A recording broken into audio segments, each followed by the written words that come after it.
if I say stop, stop. Well, ladies and gentlemen, 3 rounds of welterweight action, and here we go. Introducing to you first, fighting out of the blue corner, a striker standing 6 feet 1 inch tall. Official weight 170 3/4 pounds. As a professional, his record 6 victories, just 1 defeat. From Bristol, England, here is Danny Hot Chocolate Roberts. And next is the opponent across the cage, fighting out of the red corner, a mixed martial artist sitting 5 feet 11 inches tall. He weighed in 170 1/2 pounds. A 35 veteran, he has tasted victory 20 times with 10 defeats. From Chelmsford, Essex, England, here is Jack the Stone Mason. Referee in charge, Mark Goddard. Mark Goddard, the referee for this welterweight showdown. We have Jack the Stone Mason in the white and red, with Danny Hot Chocolate Roberts in the black and white. Scheduled for 3 fights. Well, I'm going to say I thought Mason would probably be the bigger guy coming forward. Mason shoots in early, sees the danger of the kick. Sorry, John, what I was going to say is I thought Jack would probably be the bigger guy at this weight class coming down, but we can see Danny Roberts is a huge human being himself at this weight. Absolutely massive, but not natural, he says, at 92 kgs. This is exactly what we said Jack Mason had to do. Come forward with that power double, start getting some good posture and get some ground and pound off. And if he gets a chance for that front headlock of his, he's going to take it and squeeze the life out of Danny Roberts. He has answered our calls for more aggression, and he's done it right off the bat here at Cage Warriors 48. Tommy Maguire and John Maguire in the corner, alongside Luke Barnett, all experienced fighters. Roberts doing a good job of trying. Oh! Kick by Roberts, snuck it through, and I think that's hurt wow, Mason. That's definitely stunned Mason. Watch the back of the head, watch the back of the head. He's had to turn in for a single again. Wow, that up kick definitely rocked the Stone on his way in. Recovered well though, Josh, and he's now looking for a single. Yeah, he really did. The game plan was going very well up to that point. Just got a bit too close when trying to throw and disrespect those legs to the side. Roberts is just so very explosive. Yeah, Mason's very good at slowing the pace down here, though. He'll put all his weight on Roberts, really start trying to tire him and wear him out. Let's work, guys, don't hold. This is a huge part of Mason's game, but lovely 100% reversal from Danny Roberts. Weighing down, looking for the Darce choke. Jack's got to defend his neck here. He's trying to power through this.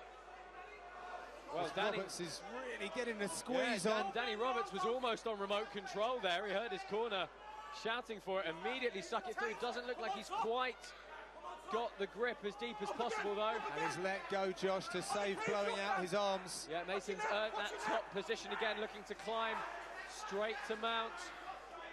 Staying nice and heavy in top position and looking to isolate Roberts' left arm. I think he's trying to figure 4 his arms, but... Yeah, he needs to get his posture back now, though. Good movement on the bottom from Roberts, very good hips.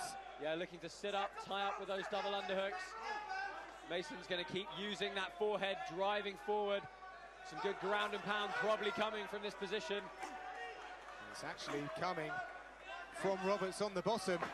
Oh, Jack's falling back for a leg lock, though. A high-risk manoeuvre, and it hasn't quite worked out for him. Didn't quite manage to secure the legs. It's given Roberts the opportunity to pop straight back up to his feet, but immediately Mason's pinning him, driving forward, trying to assert his presence on the Liverpudlian.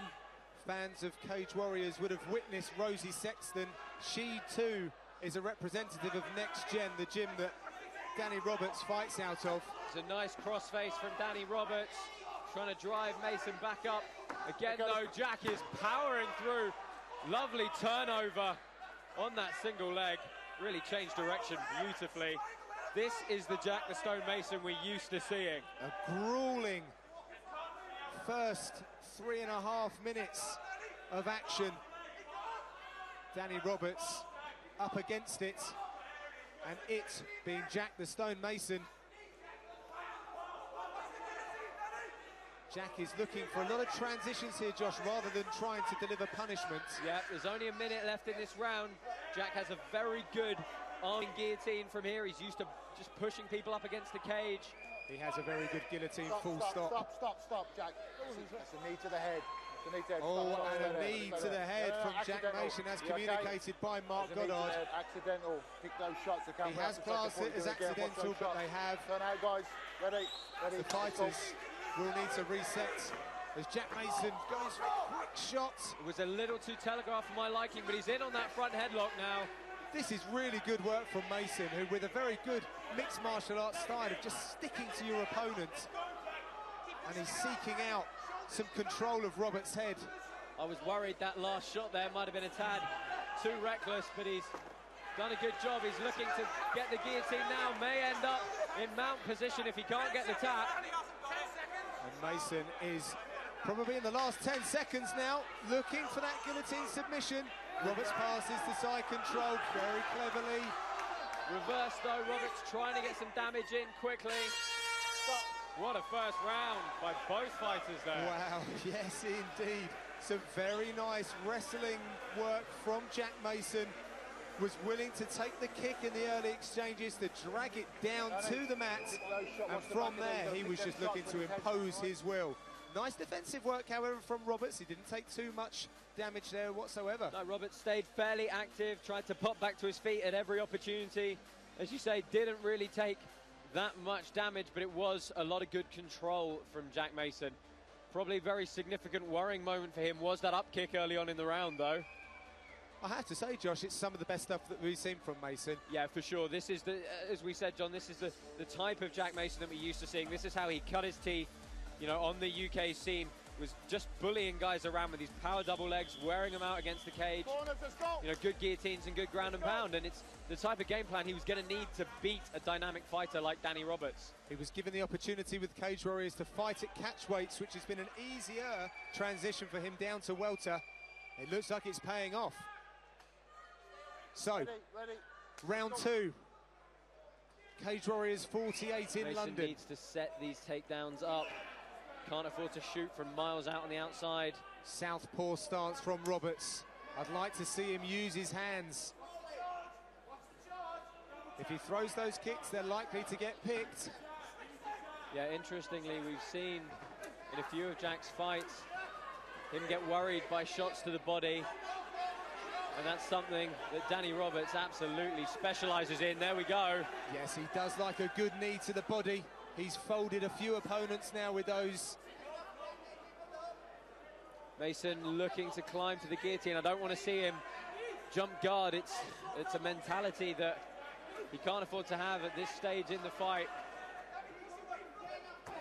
Roberts with we nasty foot stops. They're haven't really seen any of them big yet as today. well.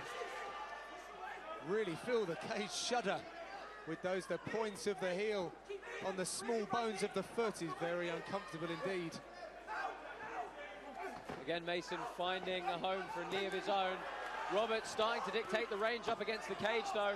Mason's got to try and tie up, and he's done a good job of driving Roberts all the way across the cage. Recognising the danger, Jack Mason. It was that critical decision, wasn't it, John, of do I go out of the storm or do I go straight into the eye of it? That's what he needed to do. You cannot let Roberts get away with it, but he does. He's looking for the dance again, Josh, although, he's very nice transition, very quick to the back mount. Yeah, Jack's got to defend the hooks here. Looks like he might be able to shake him off the top. They're going to be getting slippery at this point, but both hooks now. Both hooks in for Danny Roberts, looking for the body triangle, not quite there. But Mason is looking to shake him off the top. The only thing Mason's got to watch is an arm bar off the top here. He looks like he's shaking his opponent down. But there's Roberts looking for the arm. Mason's got to stack him here, try and keep all his weight down. There is enough on distance there for Roberts to get some torque on that arm. Oh, Mason's really got to be careful here. We can see the arm. No, not a good enough. Jack's got to, no, don't worry about the punches here. Just drop your shoulder down. Start trying to work the crook of the elbow out. And Mason getting some more height there is possibly opening himself up, I would have thought, Josh. Yeah, he can't get flicked over too easily because the cage is there, but this is very dangerous position Mason for him. tried a hammer fist. Danny Roberts has got the arm here. Mason's got to do everything he can. Mason cannot roll towards the fence. It will be stopped. Oh! Danny Hot Chocolate Roberts has taken a submission victory. Wow. Hashtag Hot Chocolates. If he wins, were his words. Get tweeting, ladies and gentlemen. We've seen the arrival on Cage Warriors of a very talented young man from Liverpool. Beautiful stuff there to defeat the very experienced Jack Mason, who for me was showing some of the best stuff that we've seen from him at Cage Warriors. That just shows how very good Danny Roberts is. He goes 7-1 and he gets a huge scalp to show on his curriculum vitae. Continuing with exciting action here at Cage Warriors 48. Let's hand it over to the cage for the official decision. Ladies and gentlemen, the end comes at 2 minutes, 46 seconds, round number 2. Submission by armbar, your winner, Danny Hot Chocolate Roberts. Hard luck to Jack Mason, but congratulations to Danny Roberts, who's now with Josh Palmer. I'm here with our winner, Danny Roberts. Danny, you managed to grab the armbar coming off the top there. You weathered the storm in the first round and then grabbed the submission victory. Give us your thoughts on that finish. Well, the thing was, I knew Jack's game plan. I knew that he'd take me down. I knew I'm too dangerous for him to stand up with. So we've been working on a really strong jiu-jitsu game. No one's ever seen my jiu-jitsu before, do you know what I mean? It was hard to get on Jack. Fair dues to him, he's the strongest kid I've ever grappled with, but it come off, so I'm happy. Jack's got something like 3 times as many fights as you in his career. That might explain why you're so happy with this win. What does it mean to you to beat an opponent like Jack Mason here on Cage Warriors? To me, bottom line is, I haven't had a big enough opportunity like this to be able to show what I've got. I'm blessed and I'm happy. Cage Warriors has got me fighting for them. And for me, I'm the happiest man in it now. Is there anyone in the welterweight division you're gunning for? Because you called a few people out last time, I think. Yeah, well, to be honest, I'm not going to watch anyone else's game. I want to do my own thing, take step by step. My coaches, Paul Rimmer, Danny Wivel, and the rest of the lads in Next Gen. And when we're ready, we'll take the next step, go for titles. Well, it's always a pleasure having you here. We can't wait to see you again. Ladies and gentlemen, your winner, Danny Hot Chocolate